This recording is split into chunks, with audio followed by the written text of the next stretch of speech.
It is, I mean, unless you want to wait 16 hours.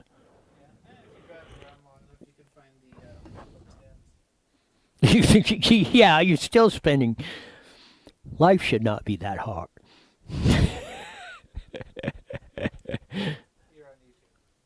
We're up on YouTube, on that, soon to be on Twitch, then Facebook, and all that other good stuff.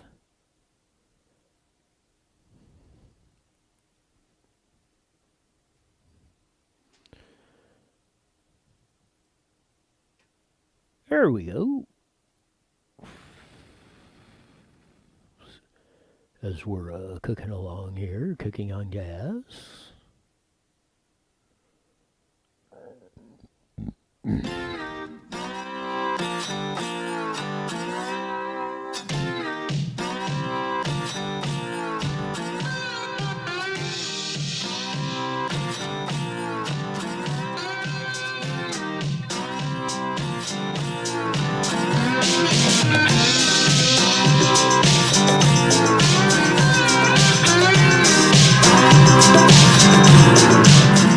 There's that funky slide guitar music that comes on every Monday through Friday on Newswire, on Facebook, Twitch, and we're still on YouTube, miraculously. Day number 32 that Jesse's wrong in his prediction. We're going to get thrown off on that. Glad to be with you on this Taco Tuesday. Going back and forth. And again, there's all sorts of, there's never a lack of news that we can cover on this. We'll have Scott Davidson. He's from North County Parents Association, an attorney. There's a big blockbuster court ruling down there. He'll give you an update on that.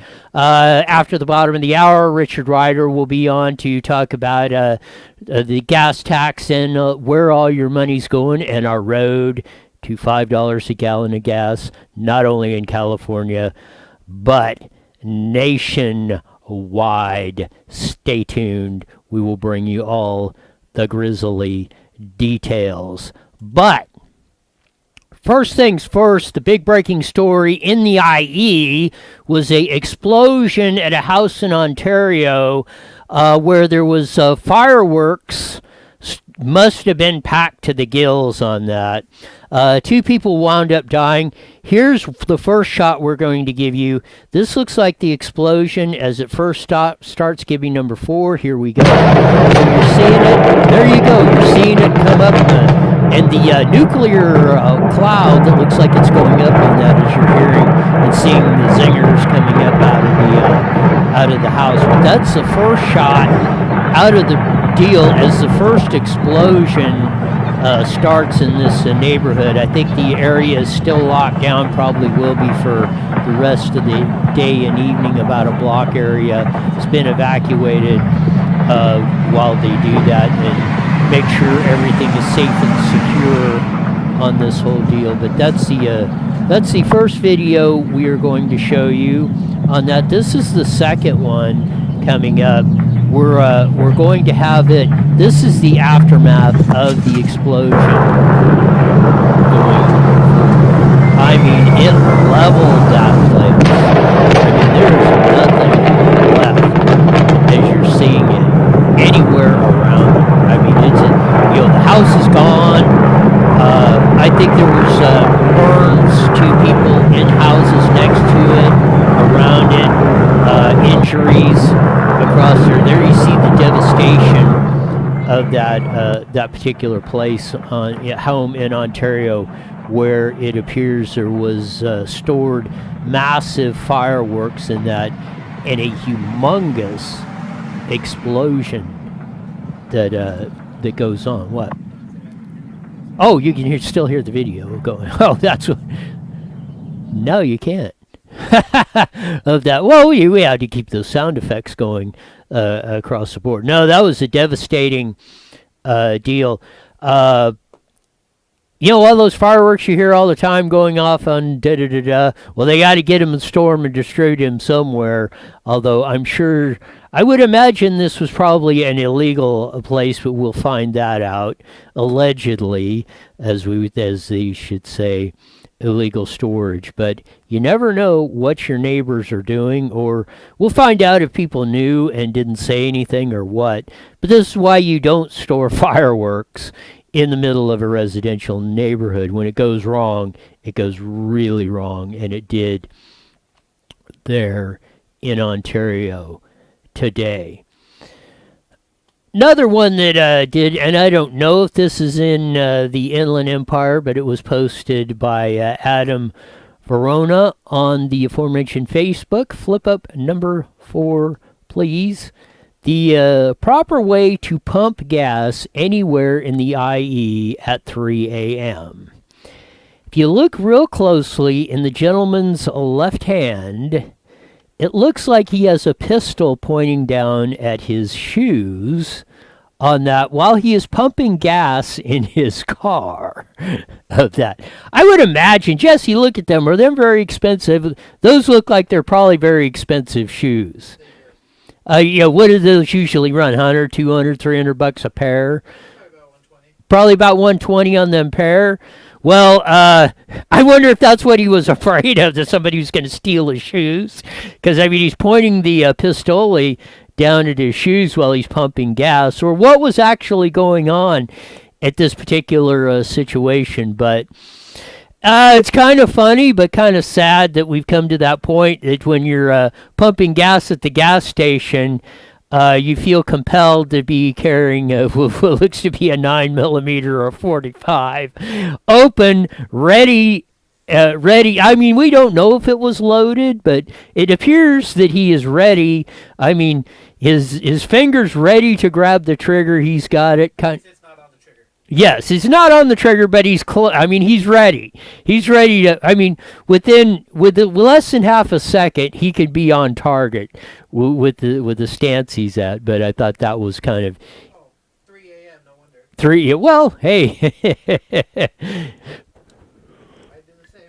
It is. That was kind of a funny shot on that. Yeah, it is kind of a little bit of a sad commentary, but that's the state of affairs we are in California.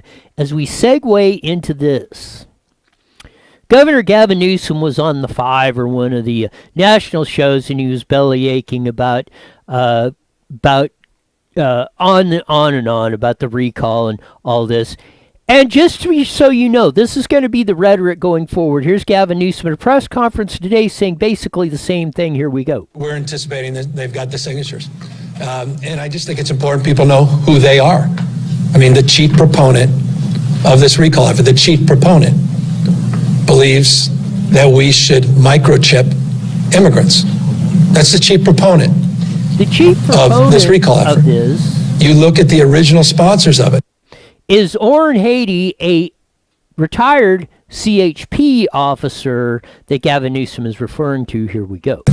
You have someone who's a proud member of the 3 Percenters, an alt-right militia group.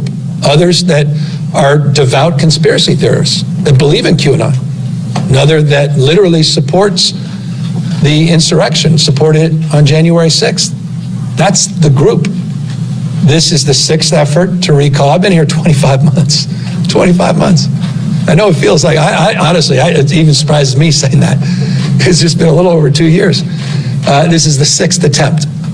But they were aided by a judge that basically allowed them to close to get double the time. And now by the RNC, that's the second largest contributor to this effort. So when you have it's federalized, you got Gingrich and Mike Huckabee and the Huck Pack. You got an entire network that's done hundreds and hundreds of things. All you need is a quarter of Trump supporters. It's the lowest threshold in America to get some on the ballot. So we're going to fight it. And it's not, it's about the governor, but it's also about you. It's about our values. Yes, it is about us and our values, and the ones you've been trampling on immensely for over a year now. When you first, on the 4th, signed the executive orders, and on Friday, on the 19th, will be the 1-year anniversary you signed the lockdown orders, you complete moron. On top of that, going up, castigating the retired highway patrolmen, Trump supporters, all across the board on this. Everything, the falsehoods of the 2 million plus signatures, according to the folks at Recall Gavin 2020 that they were getting the petitions on, 38% of them are Democrats and decline to state no party preference types. Those fit the profile of QAnon, 3%ers, and anything else. And if you know the definition of the 3%ers, the definition of the 3%ers go back to 1776. It was 3% of the population led by George Washington that gave you the greatest country in the history of the freaking world. And that's who Gavin Newsom is dissing when he's trying to link that to a militia group or anything. But that's what the 3%ers represent on this. You know why you're getting recalled? We're going to have that coming up here pretty soon. You've locked down our schools. $31 billion in unemployment fraud. Tens of billions of dollars wasted on a bullet train to nowhere, and you keep it up. You've destroyed businesses, you've destroyed families, you couldn't even roll out the vaccine worth a darn.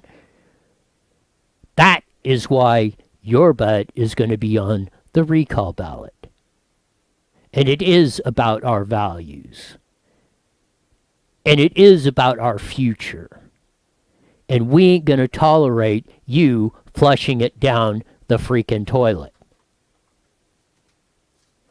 Your executive orders, starting with Kiley and Gallagher, when they won their lawsuit in the California courts.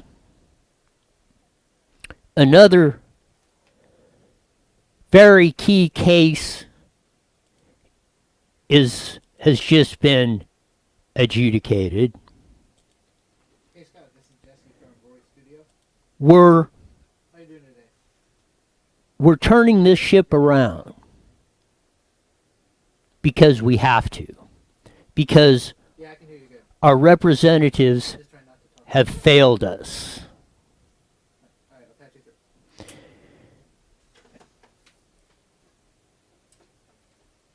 through. In a stunning court ruling by Cynthia Freeland in San Diego,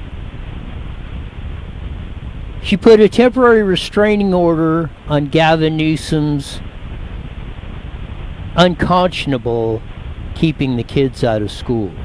It was a great victory for parents, for kids, not only in the North County area, which is around Carlsbad, Encinitas, but it may be a great victory for students, kids, parents, and the communities all across California. We have Scott Davidson, who's part of the North County Parents Association that sued on this. He's also an attorney, I think, that participated in the actual case itself. Scott Davidson, welcome to IE Newswire with Roy. Thank you, Roy. Nice to be here.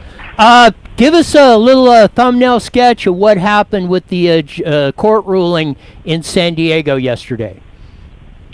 Yeah, so we asked yesterday for a temporary restraining order against the state to prevent them from applying some of these rules that have been preventing certainly our school districts down here in North County, San Diego, but really school districts all over the state from reopening. Sometimes, from reopening, at all, and sometimes from just, allowing more than just a few kids on campus. So that was what we asked the judge for, and the judge really went above and beyond what we even expected her to do in not just granting the TRO, but really just, kind of indicting the entire system of remote learning and indicating that, this entire framework of remote learning and all of these rules that are trying to keep these schools closed, that have kept most of our schools closed for over a year, have created a huge, problem, with inequity in our students, with learning loss, with mental health issues, and that kind of thing. So we really, got a great ruling from the judge and just kind of an indictment of the state's response to the pandemic in terms of school closures. And I believe that the ruling allowed the schools in North County to open as of today. And is that rollout, starting to happen, or when will it? Yeah, so what we were really asking for was the ability for our schools not just to open, for 1 day a week or 2 days a week, but really for them to be able to open for 5 days a week, to go back full time, 5 days a week for in-person learning, and that was really our focus. So our schools down here, they did start to open today, and will continue to open, piecemeal, for the rest of the week, but really only for 1 or 2 days a week, because that was all that they were able to plan for with the restrictions that they had from the state. And so based on the ruling yesterday, some of those restrictions about, requiring 4 feet of spacing in classrooms, which weren't based on any science that the state had, no data that the state had on what was safe, and some of these odd, descriptions of, what is a stable group of students in a classroom, and are you allowed to mix those groups within a classroom? The typical structure for a middle school or a high school. Some of these restrictions are now gone, and so what we're hoping is that, and expecting, is that these school districts, down here in San Diego and throughout the state, will begin to start to plan to expand learning past, 1 or 2 days a week and get the kids back 5 days a week like they're supposed to be. That's absolutely great news. That these restrictions of this, that, and the other. And I go back to, I think it was last week at a press conference. They asked Governor Newsom the question. We're looking for all this data that you're using, or you said you posted on the websites, that justifies you starting back in January of locking down schools, not keeping, not allowing them to be open in this. And he said, well, yes, it's on the website, all the data's there. And they said, no, we're checking right now, and it's still not on there. And you don't hear, you never heard nothing or no backup of this. It's okay, you just started making these decisions on your own. You say you're following the science and the data and all this, but I don't know if you've seen it. I have not come across it. We did see some science, and it was an issue in our case yesterday, is that the state, at least for schools, they did put together this document indicating, here's the science behind why, our current restrictions are in place in terms of schools. And it was all wrong. It was old. It was outdated. It was one of the studies was from February of last year in France, before anybody even knew about COVID-19 in that country. And so they had schools that had no restrictions whatsoever because they didn't even know the virus was there.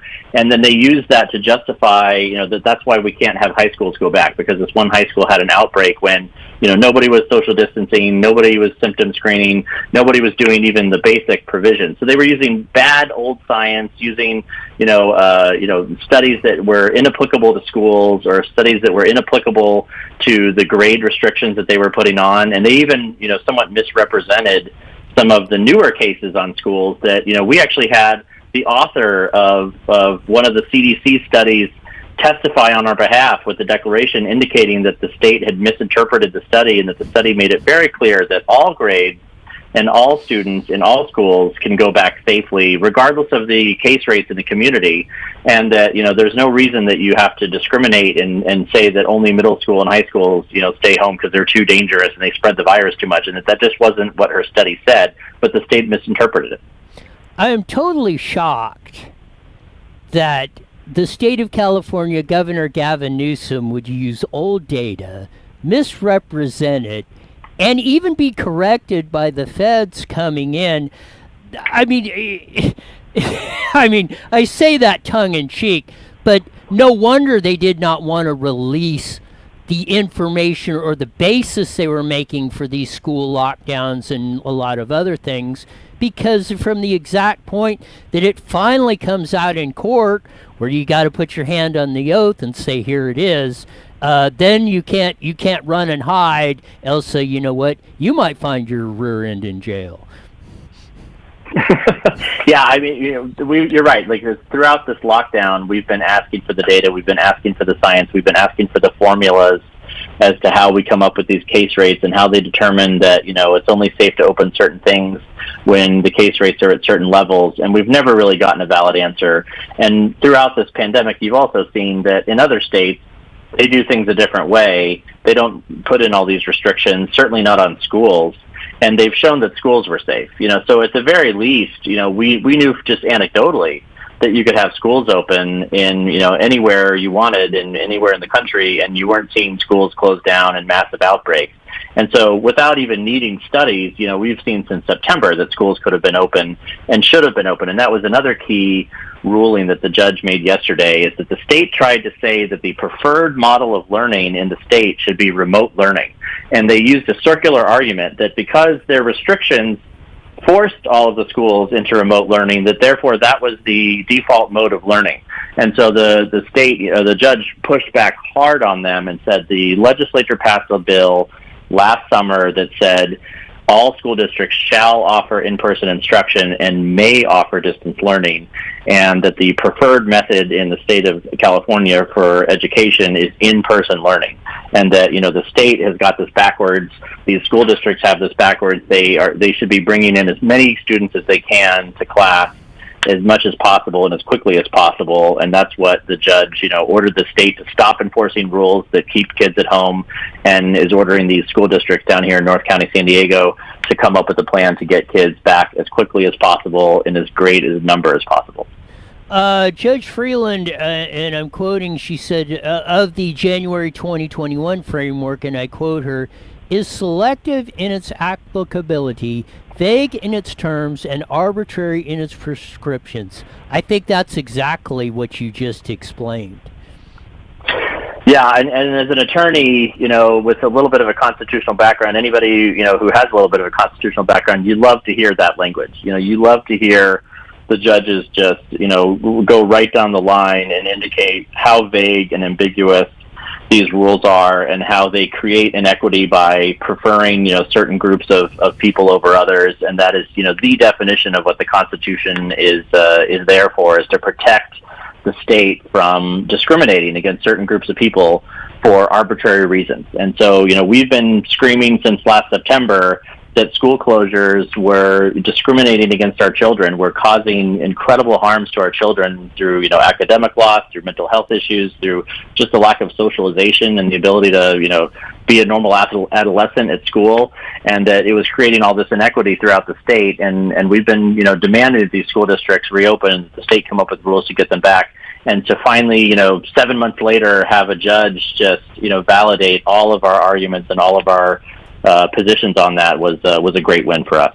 We're talking with Scott Davidson from North County Parent Association on the court ruling temporary restraining order knocking down Gavin Newsom's draconian school closings and starting the path to opening up schools, probably not only in North County, but maybe across the state. Explain to our audience how this may be applied, this court ruling may be applied throughout the state, so parents, kids, communities that want to open up their schools can follow this model. Right. So, the judge's order was very specific that, that the state is enjoined from enforcing these rules that they released in January that basically, required 4 feet of spacing, required stable groups, told, any grade 7 through 12 that you couldn't be open in the purple tier.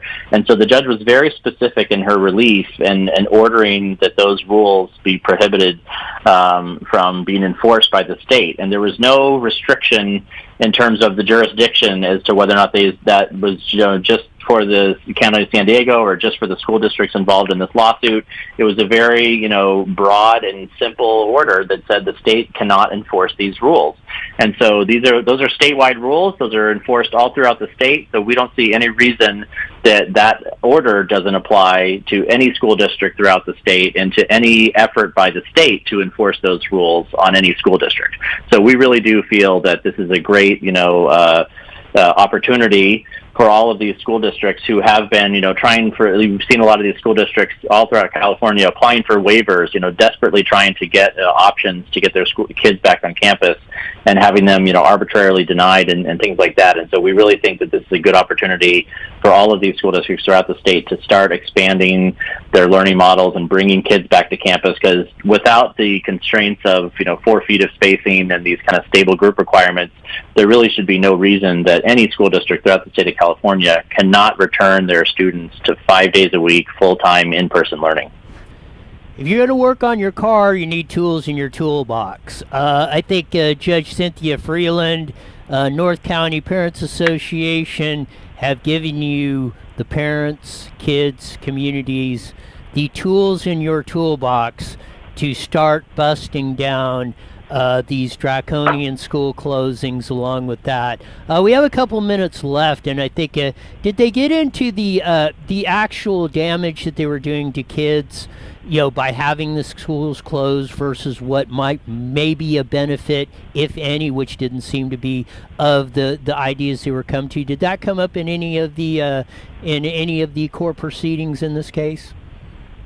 Yeah, absolutely it did. And that was one of our primary arguments, is that, we actually we organized a group of individual plaintiffs that were anonymous parents and students who had, tragic, horrific stories of what has happened to their kids as a result of schools being closed. And, sometimes it just starts a cascade effect, that if the kids are struggling with remote learning, that they spiral down into depression, they become lonely, stuck in their rooms all day long, and that it just one thing leads to another, and there is a mental health crisis that is happening throughout the state as a result of these kids being stuck at home, for months on end.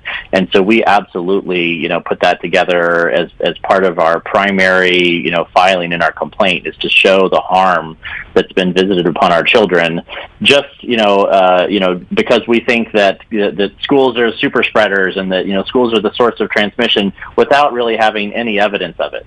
And so the judge weighed that very clearly and said, these plaintiffs have demonstrated incredible harm that's being visited upon them. And on the counterpoint by the state, what is the risk if we send these kids back to school? And the data is very clear, the science is very clear now, that there is a almost minuscule risk of sending these kids back to school of spreading COVID, because of all the precautions we put in place, that there is no evidence that schools are the source of the spread of COVID-19. And so when you balance those harms, that there's no question that it weighs in our favor, and it weighs in favor of sending these kids back to school. We got about 30 seconds left. Anybody that wants to get in contact with your organization, here's your chance. Yeah, so we formed an organization down here of just several school districts, and we are expanding rapidly. So we are the Parent Association, and that's www.parentassociation.org.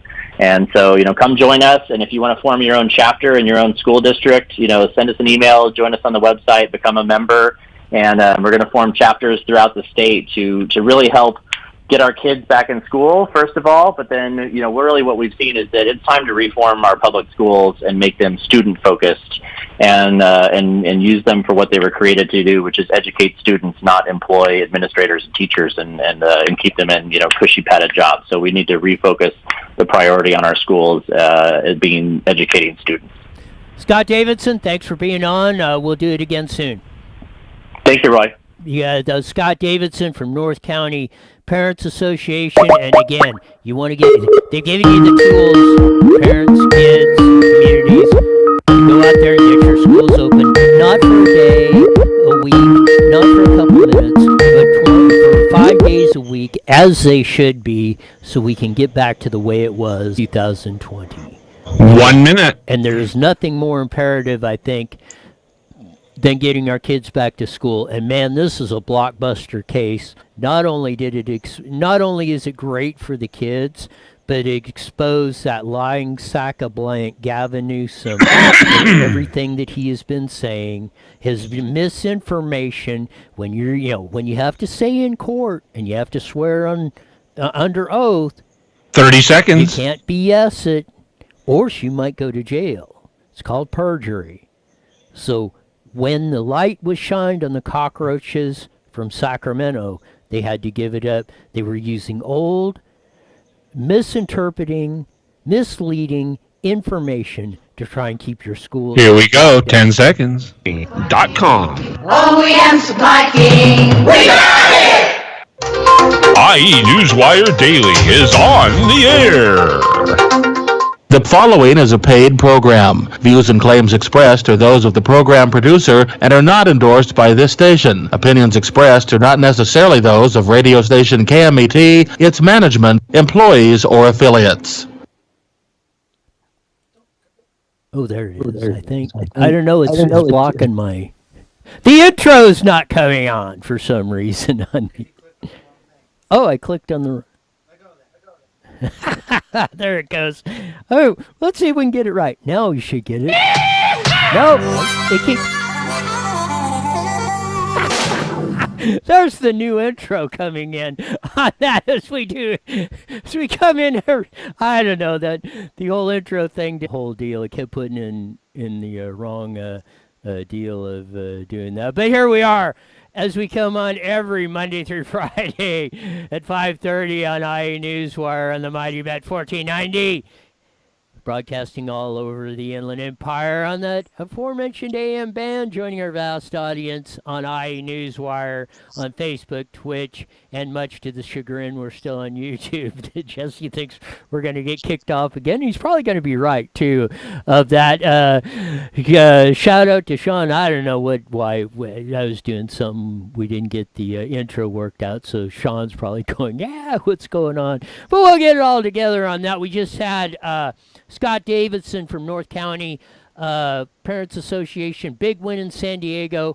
Judge Cynthia Freeland opened up California schools, put a temporary restraining order on Gavin Newsom's lockdown of the schools. She said you can open up your schools in North County 5 days a week, pretty much no restrictions. According to Scott Davison, who also is an attorney, that a ruling may be applied statewide, so you got the tools in your toolbox to go after it. Big explosion in Ontario of a fireworks up the kazoo in a home. I mean, it leveled that place. 2 are dead in that area. So if you're in and around that area, there's about a block area, I think, that's evacuated. They make sure there's no more explosions going in. But we had some footage earlier, so if you go back and look, it was some great footage off, and then the basically leveling of the house where it was. So that was a big shock to the community of Ontario in that this afternoon that went off on that. We had Lion Gavin Newsom. He's been having a very bad week. As of yesterday, getting called out on court.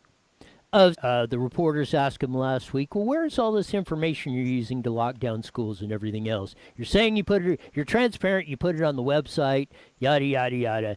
Where is it? Well, it's there. We can't find it. Well, they had to swear under oath, and it finally came out. The information misrepresented it. They've been using this since the January executive orders, locking down your schools. It appears from the court ruling, but you can go read it, that your schools have been locked down, not on the science, not on that, but from the lying Saxo Blank in Sacramento that just want power over you. That's where we're at in California on that. Another disturbing trend that's going on, and I predicted that as soon if you if the United States elected Joe Biden as president, not only would gas, which was on its way through all the gas tax increases, AB 32, climate warming, carbon credits, you can't do this, we're restricting that, you can't drill oil in California, which probably has the biggest oil reserves in the whole wide world. But on top of that, gas not only was on its way to $5 a gallon before seeing gas prices go up, this will now be rolled out nationwide, that they have test piloted it in California, the crash test dummies for all this. They perfected it, and now that you see gas prices moving from $3 to $4, headed to $5 a gallon, not only in California, but it's been up nationwide almost in the same rate. A new study has came out, and Richard Ryder posted in Flash Report how all this is working and where we're going. So from San Diego tax fighters, Richard Ryder, welcome to IE Newswire with Roy. Always with the bearer of good news. No. I could tell that. Explain to our audience what's going on. Oh, God, I feel like Dr. Doom. And I resent that. Some people call me Dr. Doom, and I've never really liked it because I'm not a doctor. But aside from that, yeah, okay. We're looking at, skyrocketing prices, of course, but that's nationwide. The sudden rise in prices is nationwide. What the study looked at is the portion that is California's cost. In other words, it's caused by either direct taxes, which is what most people look at, commonly called the gas tax. There's several components. And you could see those. If I had my way at the pump, they would list all of them, but they don't. But then in addition to that, there's other requirements that California puts on there, or fees, as they like to call them. And the combination of the two are not paid by oil companies. They're not paid by the gas station. They're not paid by the big oil companies. These taxes, mandates, fees, they are passed through to you and me. And it's just all shows up in a higher gasoline price. And the study went through this, and I was surprised, I guess mildly surprised, that it's even worse than I had thought. And the bottom line was they calculated that on a gallon of gas in California, we are by far number one in that perverse sense, at $1.19. $1.19 of every gallon of gas you pay for is taxes and certain fees, notably the cap and trade tax, which we imposed to benefit the environment. Now, these taxes, we can argue separately about whether they make sense. Is it a good tax? Is it for a good cause, and so forth and so on? It's not, but that's a separate point. The point is, how do all these other states get by with a lot less taxes? And what is it about California that makes us? We must have the nation's best roads. Well, no, that doesn't work. It depends on the numbers, but basically, there's several studies have been done, and we're between 44th and 49th how good our roads are compared to the other states, and yet our taxes are way higher than everybody else. And of course, that's kind of a California trademark: spend more, get less; tax more and get less. And it's very, very discouraging because most of us think of these taxes being something to do with roads. We're paying for the roads, and part of it is, a small part. But the rest of it is used for all kinds of purposes, and we get the bill, but we don't see it. I wish we could see it. I'd love to see it as $1.19 in taxes, because people need to know that. Instead, they just see the price. They get mad at the gas station. They get mad at the oil company. They get mad at everybody but who they should get mad at, which is themselves, for voting into the people who are imposing all these taxes and fees.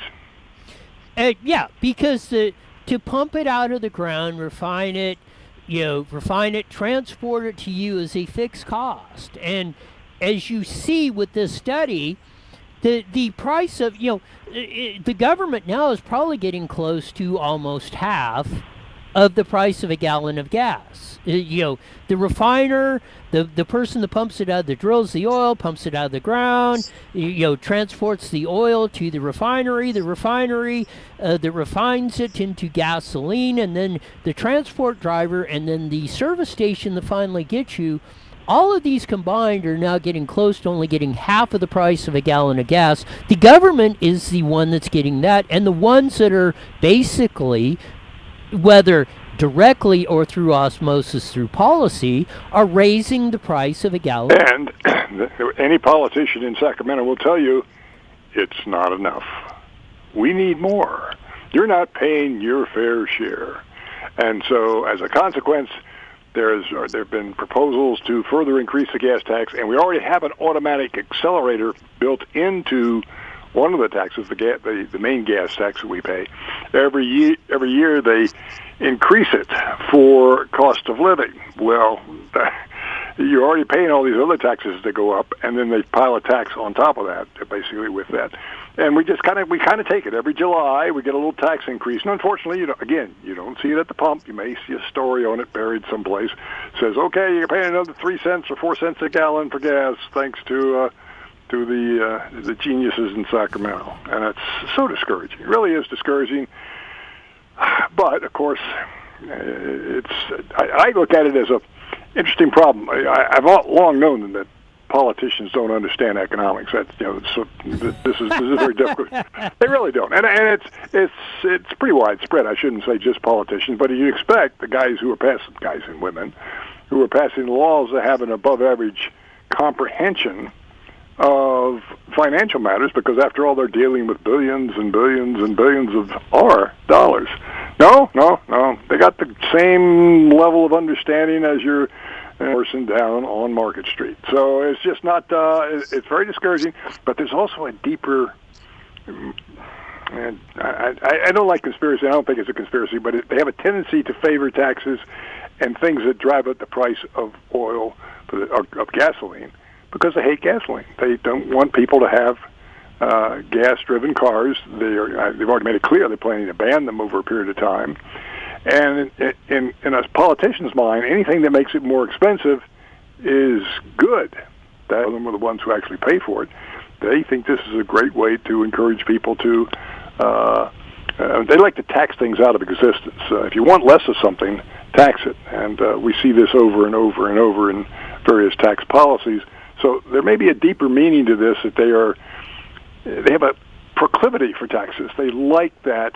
They may not think it directly, but it kind of eliminates any hesitancy they have about raising gas taxes. We're going to get to the fees in a moment, but I want to go back to this, when Trump took us in 2 years, which they said was impossible for the United States ever, I've been hearing this for decades, would never be energy independent. Not only under deregulation, fracking, Keystone Pipeline, and all the other policies, we were not only energy independent, we were exporting energy from the United States. First time this happened in decades. That's right. Now that Joe Biden comes in and we're carbon credits like California, cancel the Keystone Pipeline, the price of a barrel of oil as you pump it out of the ground has doubled or tripled.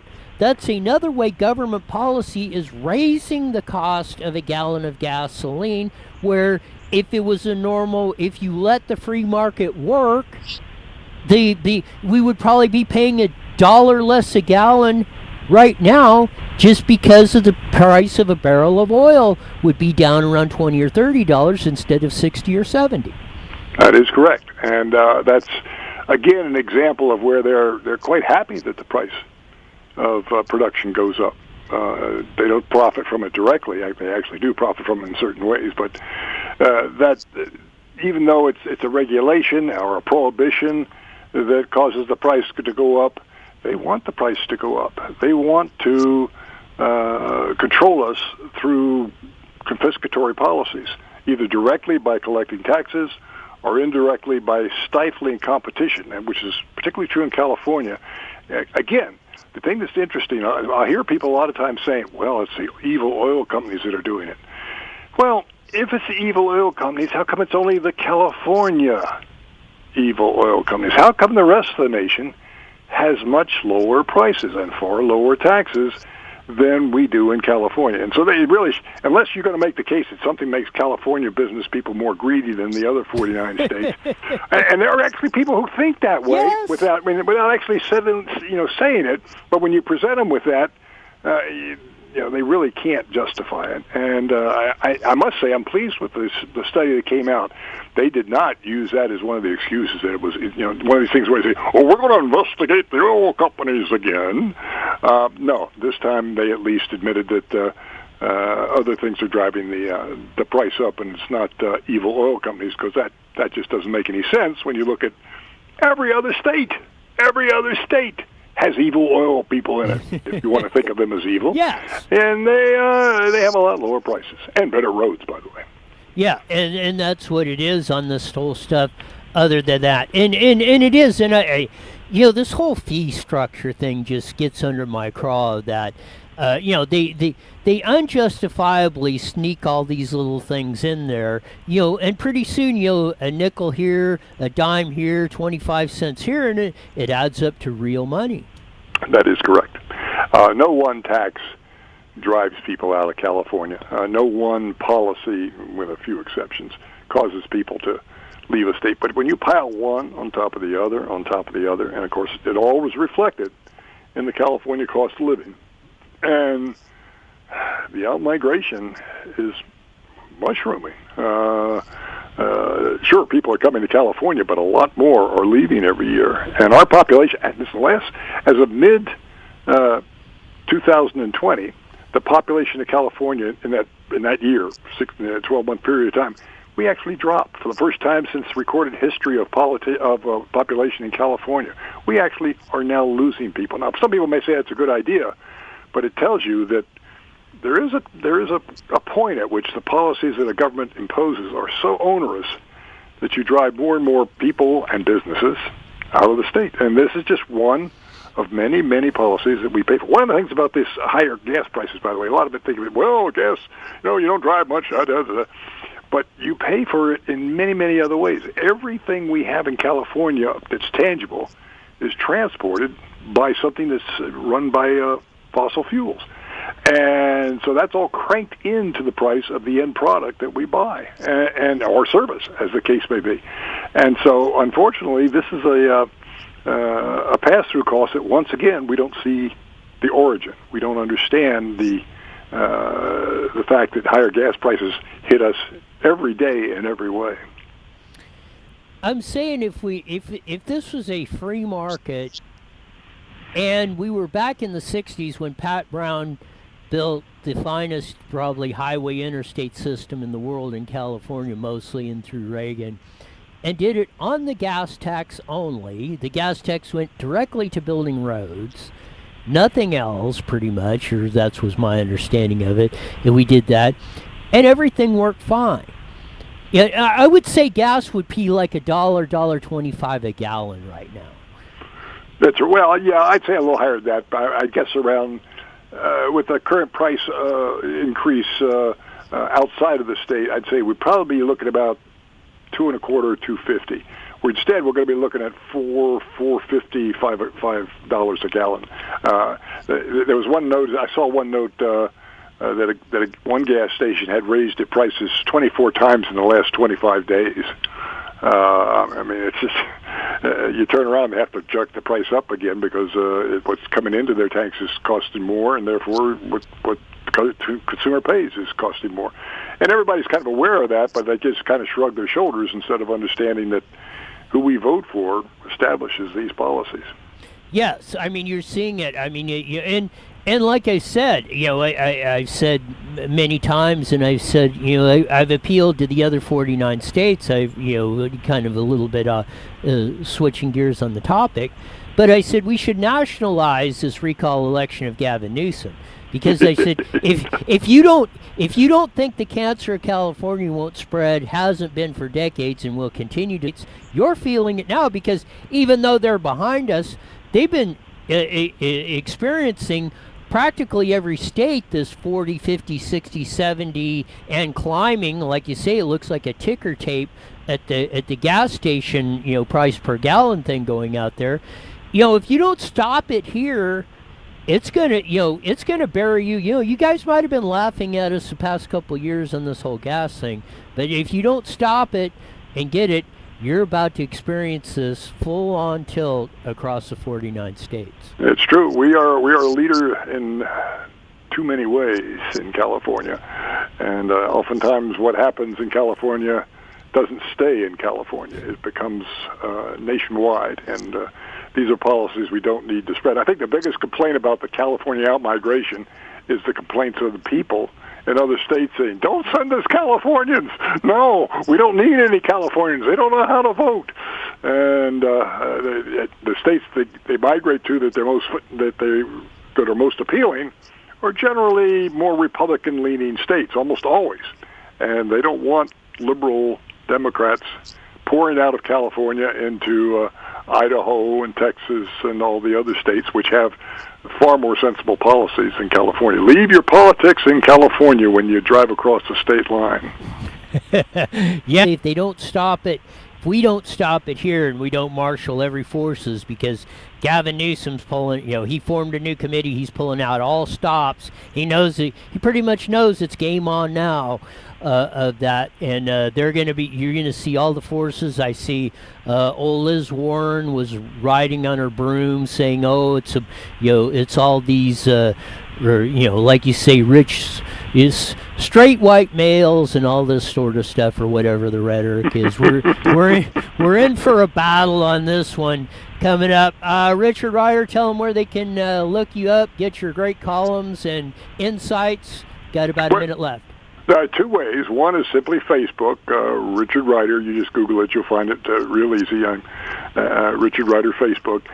And the other one is my my blog, which is where I put most of my stuff, which is www.ryderrants, all one word, RIDERRANTS. In fact, you can just Google that, Ryder Rants.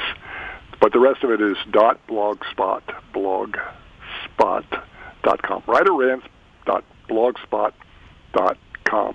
Welcome people to read, and most importantly, steal my stuff and share it with others. Yes, one of the best guys on numbers and economics and everything going on. Richard Ryder, thanks for being on. We'll do it again real soon.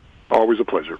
You got it. Richard Ryder from San Diego Tax Fighters. Ryder's Rants, as you can search him on, let's say, Duck or whatever start page. We don't like to say that evil G word. I think they're going to bring back the words you can't say on, and I think that evil G word is going to be one of those, and it should be one of those ones that are banned. That it is banned from saying across the airwaves or sharing or putting in any public communication. How about that? If we want to censor something, why don't we censor that? Not really. I'm not for censorship in most any cases on that. But you're able to vote and you're able to choose what you do. And you can choose which search engine you use. There's not only one. And if you want to keep getting buried, you want to keep getting buried under the avalanche of stupidity that we've been assaulted with, keep it up. I want to read one. We'll probably bring some out. Maybe we'll bring some out tomorrow on that. But we get messages. We get email. This is just one of them. We've talked a lot about the school districts and the teachers, and we've had it yesterday, the teachers demanding 6K bonuses. Al Anonymous keeps sending us stuff all the time. One of them, and I just want to hit this one. We got a 10% one-time check. And from which district? Folsom, Cordova in the Sacramento area. We'll be reading some more of these because they're coming from... You think it's just in one district, or, oh, it's only certain teachers, or most of them don't agree, or da-da-da-da-da-da-da-da-da. I'm going to submit to you, most of them are standing behind the racist, ridiculous, misinformation rhetoric of UTLA, the publicly UTLA president, and I got to give her this, at least she's honest about it, Cicely Marette Cruz.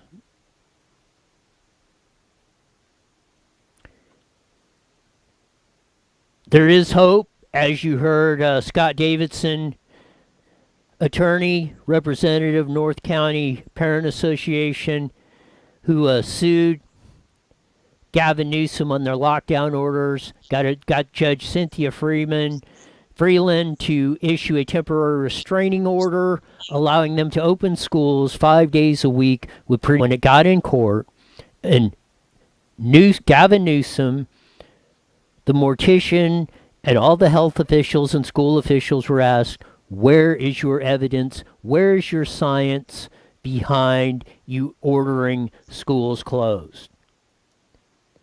And when they finally had to cough it up in court, it was old information. They misrepresented it, according to Scott Davidson, attorney and representative for in a court. Or it was presented in a court of law, and Judge Cynthia Freeland, in her order, appeared to agree with that when she issued the temporary restraining order and striking down the draconian school lockdowns and saying you can open up your schools in North County.